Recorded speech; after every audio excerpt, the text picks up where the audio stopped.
I think people like to know how you would want to write about a whole book on somebody else whom you might not even know at the beginning. I think all of them have happened in different ways. The most interesting in some ways was the most recent, the official biography of the Queen Mother. And that the Queen herself asked me to do, which was a fantastic honor. When any king or queen dies in... Now that is a line to drop, but carry on. Let me drop it again. The Queen herself asked me to write the official biography of her mother, the Queen Mother, which was a huge honor. But how about Mao? That's as political as you can get. Now, what gave you the idea initially of writing this monster biography? Well, the thing is, after Wild Swans was published, and I was beginning to think about writing another book, Mao was obviously the obvious subject. He dominated my early life. I saw him turning the lives of a quarter of the world's population upside down.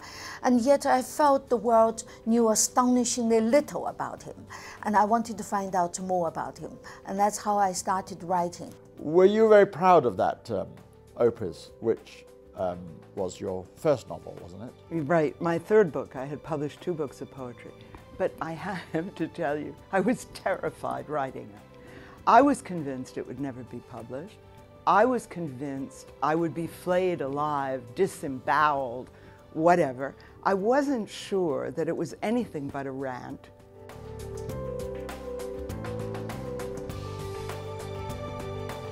There were some lines in the script which I wouldn't have written if you had been stamping on my face at the time. I mean, like, I realised I couldn't live without you. It's just the most appalling line, which must have been in every bad film for the last century.